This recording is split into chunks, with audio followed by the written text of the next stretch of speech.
ఏరువాక పౌర్ణమి తర్వాత కృష్ణా డెల్టాకు నీరు విడుదల చేయడం ఎంతో సంతోషంగా ఉందని ఎన్టీఆర్ జిల్లా కలెక్టర్ లక్ష్మీశ అన్నారు. ప్రకాశం బ్యారేజ్ నుంచి తూర్పు డెల్టా ప్రధాన కాల్వకు 3200 క్యూసెక్కుల నీటిని కలెక్టర్ లక్ష్మీశ విడుదల చేశారు. శాస్త్రోక్తంగా పూజలు చేసి కృష్ణమ్మకు సారె సమర్పించారు. అనంతరం స్విచ్ ఆన్ చేసి నీటిని విడుదల చేశారు. ఈ కార్యక్రమంలో సాగునీటి వినియోగదారుల సంఘాల సమాఖ్య అధ్యక్షుడు ఆళ్ల గోపాలకృష్ణ, జిల్లా టీడీపీ అధ్యక్షురాలు గద్దె అనురాధ పాల్గొన్నారు.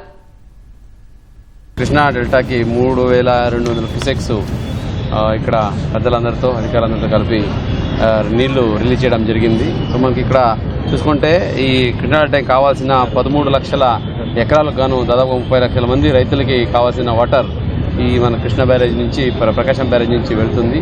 సో రైతులు ఎల్లప్పుడూ ఆనందంగా ఉండాలి, వాళ్ళకి కావాల్సిన నీటి సరఫరా ఎక్కడా ఇబ్బంది లేకుండా వాళ్ళకి ఎప్పటికప్పుడు కెనాల్స్ ద్వారా నీళ్లు ఇవ్వాలనే ఉద్దేశంతో ముఖ్యమంత్రి వర్లు ఎంతో ప్రతిష్టాత్మకంగా జలహారతి కూడా తీసుకొచ్చారు. దాంట్లో భాగంగా కూడా అన్ని జిల్లాల్లో ప్రత్యేకంగా శ్రద్ధ పెట్టి అన్ని కెనాల్స్ని క్లియర్ చేసి గ్రౌండ్ వాటర్ రీఛార్జ్ చేయడంతో పాటు కెనాల్ అన్నింటిలో చివరి వరకు నీళ్లు పారనే ఒక ఉద్దేశంతో ఈ కార్యక్రమం చేపట్టడం జరుగుతూ ఉంది. పట్టిసీమ ప్రాజెక్టు ద్వారా నీటిని తీసుకురావడానికి గోదావరి మిగులు జలాలని ఆ రోజున ప్రయత్నం చేశారు. మరి అవి ఇవాళ ఉపయోగపడతా ఉన్నాయి మనకి. అదేవిధంగా మరి పోలవరం ప్రాజెక్టుని ఉరుకులు తీస్తున్నారు 2027 కల్లా. మరి రైతాంగానికి ఏదైతే మంచి జరుగుతుందో, ఏ జాగ్రత్తలు చేయాలో, అదేవిధంగా నీటిని చాలా పొదుపుగా వాడుకుంటూ మరి ఎలాంటి పంటలు వేస్తే ఇబ్బంది రాకుండా ఉంటుంది, ఇలాంటివన్నీ కూడా ప్రభుత్వం శ్రద్ధగా ఏ రకంగా చేపడుతోంది రైతు కూడా గమనించుకోవాల్సిన అవసరం ఉంది.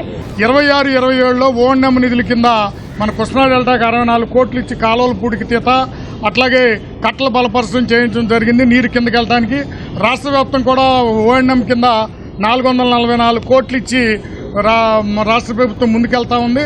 మనం ఇదే కాకుండా రైతుకు వెన్నుదన్నుగా ఉండాలనే ఉద్దేశంతో ఈ సంవత్సరంలో అన్నదాత సుఖీభావ కింద రాష్ట్రంలో 46 లక్షల మంది రైతులకి 3125 కోట్లు ఆల్రెడీ ఖాతాల్లో వేసి ముందుకెళ్తా ఉంది ప్రభుత్వం. ఈ ట్రాన్స్ప్లాంటేషన్ వరి నాట్లు జూలై ఆఖరికి వేసుకుంటే నవంబర్ 15 తర్వాత వచ్చే తుఫాన్ల బారిన పడకుండా మనం రైతాంగాన్ని రక్షించాలనే ఉద్దేశంతో మన సాగునీరు కృష్ణా డెల్టా విడుదల చేయడం జరిగింది.